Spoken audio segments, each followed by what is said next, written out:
Bon, on est prêt? Prêt? Oui. Oula. Petit tour. Il fait chaud. On est bien. Il fait... hop. Donc il est 7h49. Il fait donc 11 degrés, bien sûr, ça ne se calme pas. Et on est donc enfin prêt pour le départ en Italie. On a hâte, puisqu'il fait un peu froid quand même, hein, comparé à ce qu'a dit ma mère. Et puis, on se retrouve à la frontière.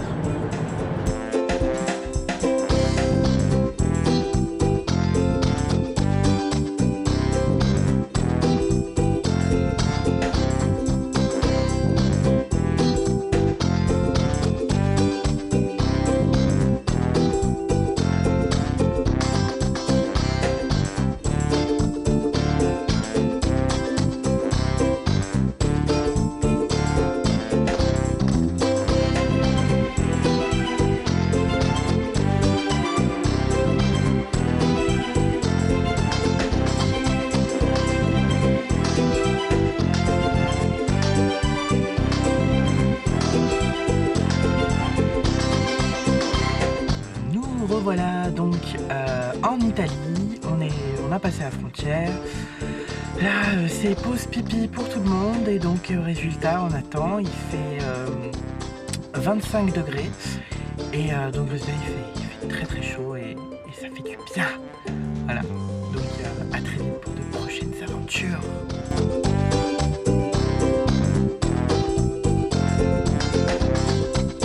Donc voilà le Panthéon.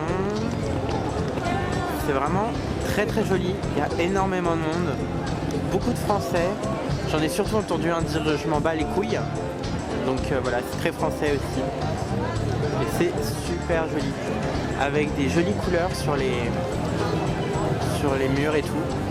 Pareil là, vous voyez les couleurs un peu bizarrement, mais c'est vraiment sympa.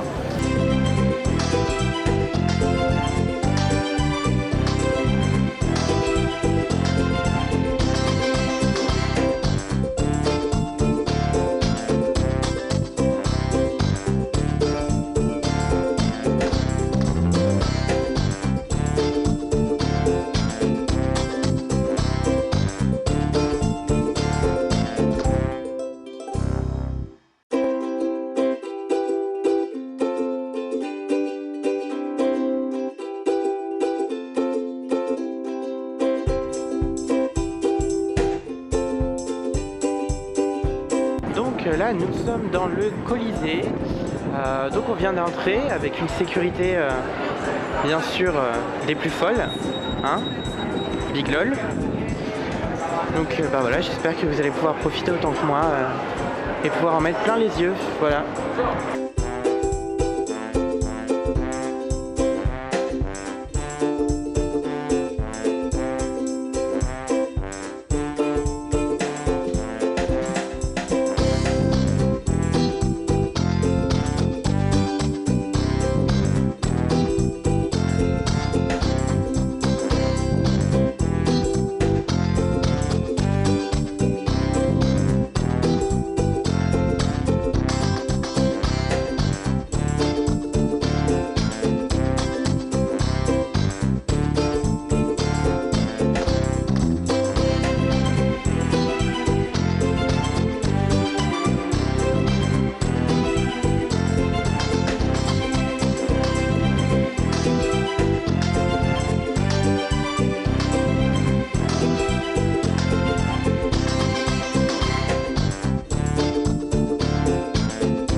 fait peur.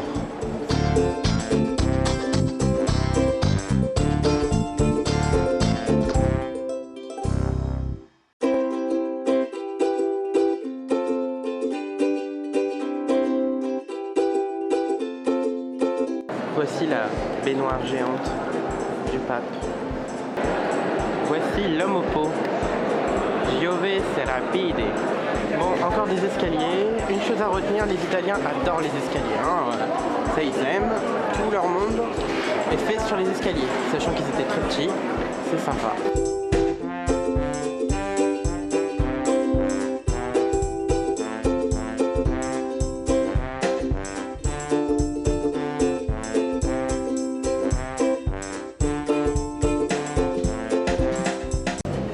Là, il y a la mère à Hélène. Bonjour la mère à Hélène.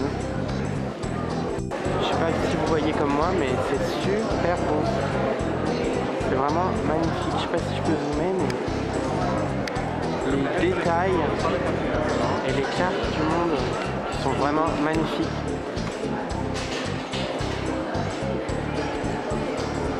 C'est un truc de fou. C'est vraiment trop beau. Devinez quoi? Encore des escaliers pour atteindre la chapelle Sixtine après être descendu à voir une expo.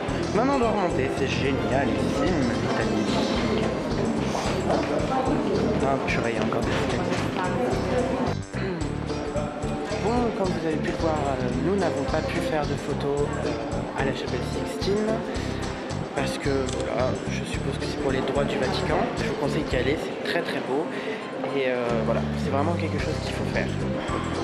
Et ben on continue donc dans le musée du Vatican. Donc je sais pas si on va y rester très longtemps parce que il est au moins 13 ou 14 heures, je ne sais pas trop. Et je vous avoue que j'ai très faim. Et j'ai bien envie d'une glace italienne parce que je n'ai pas pu en faire, en manger. Voilà. Donc là je vous présente la place Saint-Pierre. Et ça c'est la queue pour aller visiter la basilique, donc elle va de là, hop, jusque là-bas. Je ne sais pas si vous pouvez voir, jusqu'ici. Donc c'est très joli, en plus il fait beau. Donc voilà, j'espère que vous êtes autant subjugués que moi. Bon, qui dit Italie, dit aussi pizza. Et donc voilà, j'ai commandé une pizza ce midi et je suis bien content de la manger. Et attends 2 secondes, reste ici. Donc voilà, me revoilà un peu à cette fin de vidéo, j'espère qu'elle t'a plu. Suite à un conseil donc de Kevin de la chaîne Trekkie, je vais donc vous donner un peu des conseils pour profiter au mieux donc de votre voyage en Italie et plus précisément à Rome. Nous en tout cas avec ma famille pour faire des économies et surtout pour gagner du temps pour les files d'attente, tout ce qui était monuments, donc Colisée, le musée du Vatican, un peu tout ça, on a réservé en fait à l'avance sur leur site internet.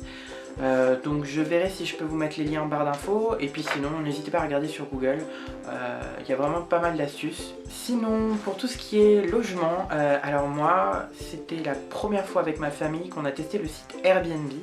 Donc je sais pas si vous connaissez le principe, mais en gros c'est des particuliers donc qui louent leur appartement ou une pièce ou voilà, un endroit où se loger, donc pour une somme assez réduite. Et en fait voilà, on peut dormir chez eux. Donc nous on a loué tout un appartement sur Airbnb. L'appartement était hyper bien situé, il était à 3 stations de métro donc du Vatican. Et franchement il était immense, hyper spacieux, hyper classe, avec une terrasse ombragée sur un balcon, voilà, vraiment très idyllique. C'est vrai, comme je vous ai parlé, les transports à Rome sont assez particuliers, donc je vous conseille vraiment d'éviter un maximum la voiture. Déjà c'est tous des fous là-bas, déjà rien qu'en tant que piéton c'est hyper dangereux, mais en voiture n'y pensez même pas. Moi ce que je vous conseille c'est justement de loger justement un peu dans la périphérie de Rome et de vous mettre le plus près possible d'un arrêt de métro. Voilà, donc après tout ce qui est métro, on va dire que le jour ça marche plutôt bien.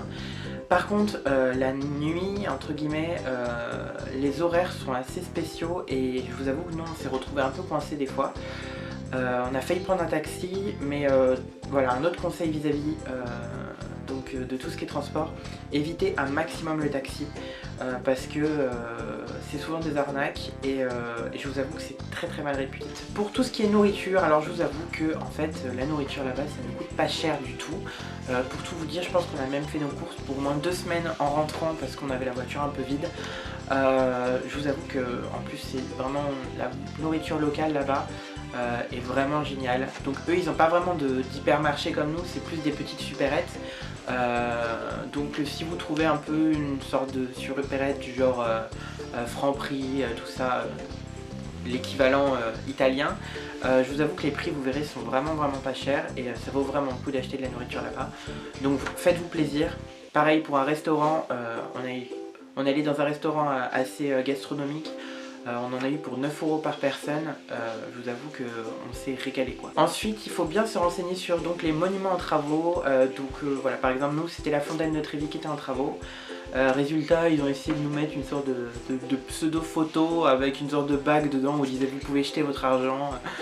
Franchement c'était vraiment un attrape-couillon et puis je voyais même pas l'intérêt quoi, enfin, dans un bac en plastique dégueulasse. Enfin c'était nul quoi, donc renseignez-vous bien à l'avance parce que je vous avoue qu'on a fait un gros détour pour aller voir la fontaine de Trévi et qu'on était assez déçus à la fin. Et enfin bien sûr je vous conseille un petit guide quand même qui vous explique tout ce qui est un peu histoire de Rome, et puis les coins à visiter, les restaurants aussi sympas. Donc nous on avait le Lonely Planet, mais il y a aussi tout ce qui est guide vert ou routard qui sont vraiment sympas. Donc moi je vous conseille pour un voyage de ce genre d'avoir un de ces exemplaires, voilà, ça dépanne toujours.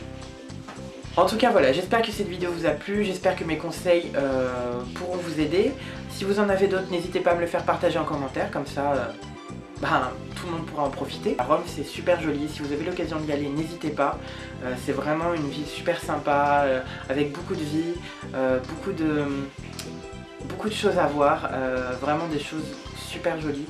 Avec mes parents on a fait je pense les 40, j'exagère mais les 40 églises de Rome on les a toutes faites. Bon je vous avoue que là je pense que j'ai eu ma dose d'église pour au moins 2 ans. En tout cas j'espère vous avoir donné envie d'y aller. Voilà. Sur ce je vous laisse et je vous dis à de prochaines aventures. Allez salut!